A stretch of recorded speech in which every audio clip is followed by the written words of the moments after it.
Hi friends, do not disturb movie explain channel पर आपका स्वागत है। फिल्म एक तीव्र और रहस्यमयी दृश्य के साथ शुरू होती है। हम जेनिफर को देखते हैं जो एक निर्जन द्वीप पर फंसी और संकट में है, लेकिन उसे वहां पहुंचने के हालात स्पष्ट नहीं है। इसके बाद फिल्म हमें पीछे ले जाती है ताकि उन घटनाओं की श्रृंखला को उजागर किया जा सके जो उसे इस गंभीर स्थिति तक ले आई। हमें 4 मुख्य पात्रों से परिचित कराया जाता है, जिनमें जेनिफर और उसका अमीर पति जैक शामिल हैं, जो एक लग्जरी यात्रा की तैयारी कर रहे हैं। यह यात्रा एक द्वीप की ओर है जो अपने सीफूड के लिए प्रसिद्ध है। उनके साथ जहाज के कप्तान और 2 क्रू मेंबर्स पेपे और मैनुएल हैं, जो मछुआरे हैं और पानी का गहरा ज्ञान रखते हैं जिसे वे एक्सप्लोर करने जा रहे हैं। ठीक जहाज रवाना होने से पहले मैनुएल और उसकी गर्लफ्रेंड मारिया के बीच एक तनावपूर्ण क्षण आता है, जहां मारिया मैनुएल को बताती है कि वह प्रेग्नेंट है, लेकिन मैनुएल ठंडे मन से इनकार करता है कि वह इस बच्चे का बाप नहीं है। यह सुन के मारिया, जिसे स्पष्ट रूप से चोट लगी है और वह गुस्से में है, मैनुएल को चेतावनी देती है कि उसके झूठ का खामियाजा भुगतना पड़ेगा। तनाव बढ़ जाता है जब मैनुएल अपना आपा खो देता है और को सबके सामने थप्पड़ मार देता है, जिससे एक दृश्य उत्पन्न होता है जिसने अन्य यात्रियों को असहज कर दिया। इस घटना के बावजूद समूह जहाज पर सवार होता है और अपनी यात्रा शुरू करता है। जैसे ही वे द्वीप की ओर बढ़ते हैं, पात्रों के बीच संबंध बदलने लगते हैं। जैक, जो धन और विशेषाधिकार के जीवन का आदी है, मैनुएल से टकराव शुरू कर देता है, जिसकी सीधी सादी और कठोर प्रकृति उसे परेशान करती है। यह तनाव तब चरम पर पहुंचता है जब रात के खाने के दौरान जैक, जो अपनी संपत्ति के कारण खुद को श्रेष्ठ समझता है, मैनुएल के साथ घमंड करता है। दोनों के बीच बढ़ता तनाव भविष्य के संघर्षों के लिए मंच तैयार करता है। इस बीच मुख्य भूमि पर मारिया को एक रहस्यमय अनुष्ठान करते हुए देखा जाता है।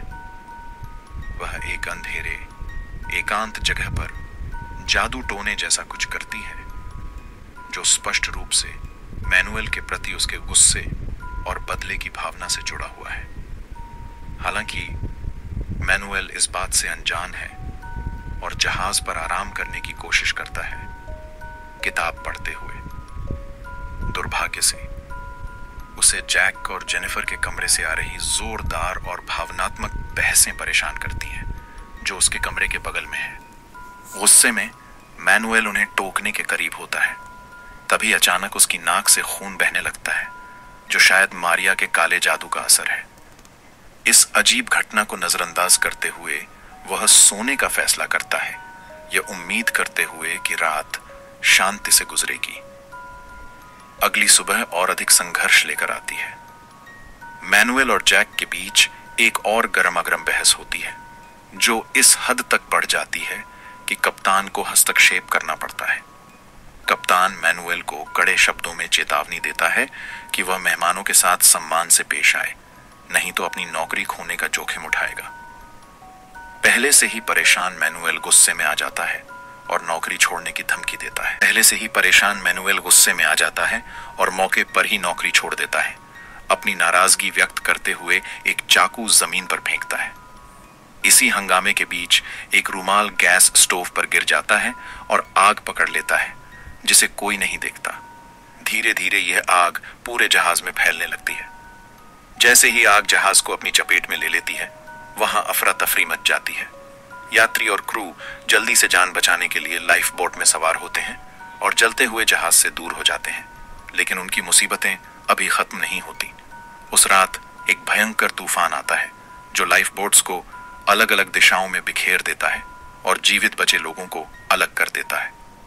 जेनिफर खुद को एक छोटे सुनसान द्वीप पर पाती है, हालात से भ्रमित और भयभीत। समुद्र तट पर बैठी वह अपनी किस्मत पर विचार कर रही होती है कि तभी उसे पानी में कप्तान का शव दिखाई देता है। वह तुरंत उसे किनारे खींचती है, लेकिन बहुत देर हो चुकी होती है। कप्तान मर चुका होता है। उसकी अकेलेपन की भावना और भी गहरी हो जाती है, लेकिन तभी उसे मैनुअल दिखाई देता है, जो किसी तरह इस त्रासदी से बच गया है और उसी द्वीप पर पहुंच गया है। जेनिफर और मैनुअल एक असहज गठबंधन बनाते हैं, यह जानते हुए कि उन्हें जीवित रहने के लिए एक दूसरे का सहारा लेना होगा। वे किनारे पर बहकर आए मलबे से एक अस्थायी आश्रय तैयार करते हैं और मछलियां पकड़ने की कोशिश करते हैं ताकि खुद को जीवित रख सकें। इन कठिन परिस्थितियों के बावजूद जेनिफर और मैनुअल के बीच एक दोस्ताना रिश्ता बनता है। मैनुअल उसे तैरना और मछलियां पकड़ना सिखाता है, जिससे जेनिफर को गहरे पानी का डर कम करने में मदद मिलती है। लेकिन उनका यह शांत जीवन ज्यादा दिन नहीं टिकता। एक दिन मैनुअल को पता चलता है कि जैक भी जीवित है और उसी द्वीप पर बहकर आ गया है। जेनिफर अपने पति जैक को देखकर बेहद खुश होती है, लेकिन जल्दी ही यह स्पष्ट हो जाता है कि उनके बीच कुछ गड़बड़ है। जैक, जो जहाज डूबने की घटना से अभी भी उबर रहा है, मैनुअल के प्रति आभार प्रकट करता है कि उसने जेनिफर को बचाया, लेकिन उसकी यह आभार जल्द ही संदेह में बदल जाती है। जैक देखता है कि जेनिफर और मैनुअल के बीच का रिश्ता गहरा होता जा रहा है और इससे उसकी जलन बढ़ने लगती है। जेनिफर, जो मैनुअल की मदद के लिए आभारी है, उसकी बहुत तारीफ करती है, जिससे जैक का संदेह और गहरा हो जाता है। जैक और मैनुअल के बीच का तनाव बढ़ने लगता है, खासकर जब जैक देखता है कि मैनुअल वह काम आसानी से कर लेता है जो जैक और जेनिफर मिलकर भी नहीं कर पाए थे। जैक की जलन और असुरक्षा की भावना उसे धीरे धीरे पागलपन की ओर, वह मैनुअल पर गुस्सा निकालने लगता है, उसे अपशब्द कहता है और उसे जेनिफर से दूर रहने की चेतावनी देता है।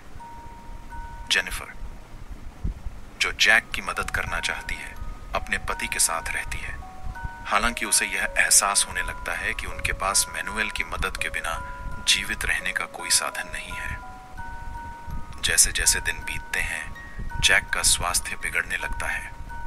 वह मछलियां पकड़ने में असमर्थ है और भूख के कारण कमजोर हो जाता है।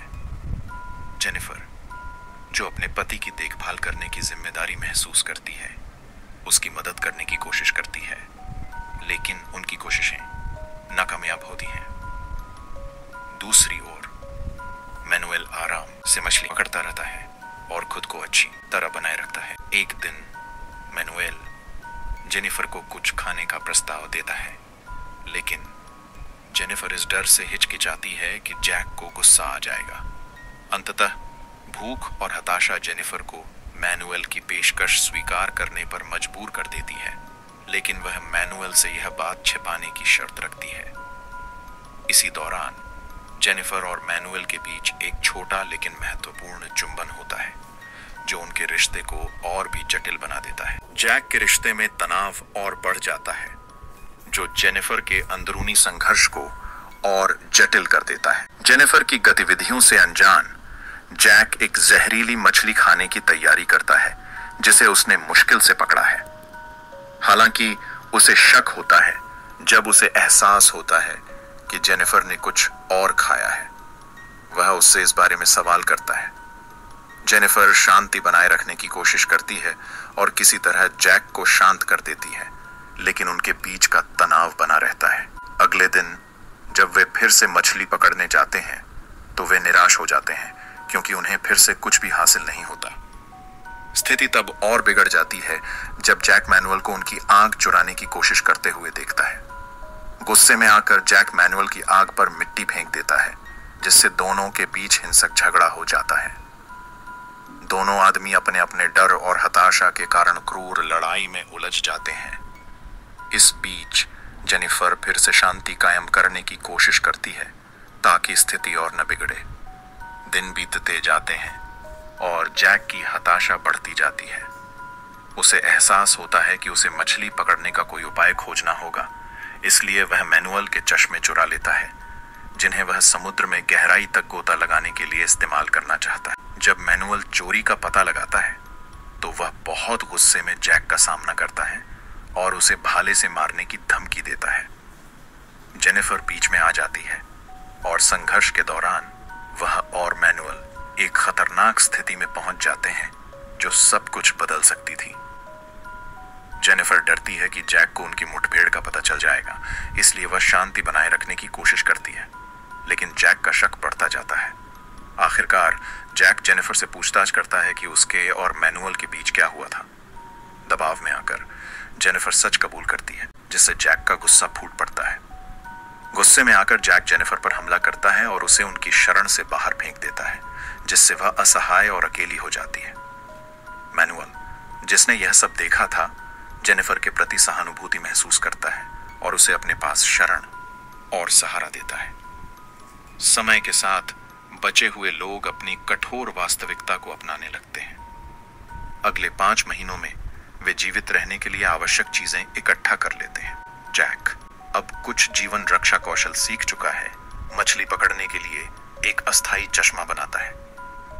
एक दिन जब वह मछली पकड़ने के लिए गोता लगा रहा होता है, तो उसे पानी में एक छोटी नाव डूबी हुई मिलती है। उसे एहसास होता है कि यह नाव उन्हें इस द्वीप से बाहर निकलने का एक मौका दे सकती है, इसलिए वह उसे पानी से निकाल लाता है। जब मैनुअल नाव देखता है तो वह जैक को उसे ठीक करने में मदद करने की पेशकश करता है, क्योंकि वह जानता है कि यही उनकी एकमात्र बचने की उम्मीद है। हालांकि जैक अब भी मैनुअल के प्रति मन में द्वेष रखता है और उसकी मदद को ठुकरा देता है और चुपचाप अकेले नाव पर काम करना शुरू कर देता है। जेनिफर जैक के इरादों को भांप जाती है और उसे मैनुअल की मदद लेने के लिए समझाने की कोशिश करती है, लेकिन जैक जिद्दी होकर मना कर देता है। जैसे जैसे जैक का काम जारी रहता है, मैनुअल और जेनिफर नाव चुराकर बिना उसे बताए भागने की योजना बनाते हैं, लेकिन जैक उनकी योजना सुन लेता है और उनके लिए एक जाल बिछा देता है। अगले दिन मैनुअल और जेनिफर नाव चुराने और भागने की कोशिश करते हैं, लेकिन जल्द ही उन्हें एहसास होता है कि नाव क्षतिग्रस्त है और पानी में डूबने लगती है। जैक ने जानबूझकर नाव में छेड़छाड़ की थी ताकि वे डूब जाएं। मजबूरन वे वापस तैरकर द्वीप पर आते हैं, जहां जैक भाले के साथ उनका इंतजार कर रहा होता है। जैक थके हुए मैनुअल पर हमला करता है और जेनिफर को अगवा कर लेता है। उस रात मैनुअल अपनी चोटों के बावजूद जेनिफर को बचाने में कामयाब हो जाता है, लेकिन अपने घावों के कारण गंभीर रूप से बीमार हो जाता है। अगले दिन सुबह जैक मैनुअल और जेनिफर को एक पेड़ की शाखा पर छिपे हुए पाता। अंतिम मुठभेड़ में जैक मैनुअल पर भाला फेंकता है, जिससे वह जमीन पर गिर जाता है। मैनुअल को बचाने के लिए बेताब जैक को रोकने की कोशिश करती है, लेकिन संघर्ष में मैनुअल गलती से भाले पर गिर जाता है और उसकी जान चली जाती है। इस बीच मारिया, जो मुख्य भूमि पर है, एक वूडू अनुष्ठान करती है, जो प्रतीकात्मक रूप से मैनुअल के भाग्य को सील कर देता है। 1 साल बाद एक गुजरने वाली नाव जेनिफर को द्वीप पर खोज लेती है। मैनुअल की मौत से दुखी होने के बावजूद जेनिफर जैक का जिक्र नहीं करती। जब वह नाव पर सवार परिवार के साथ चली जाती है, तो वह जैक की मदद की विनती को अनदेखा कर देती है, जो कि उसके अत्याचारों का अंतिम बदला था। फिल्म का अंत जैक के द्वीप पर अकेले छूट जाने के साथ होता है, जबकि जेनिफर सुरक्षित रूप से दूर चली जाती। मूवी यहीं पे समाप्त होती।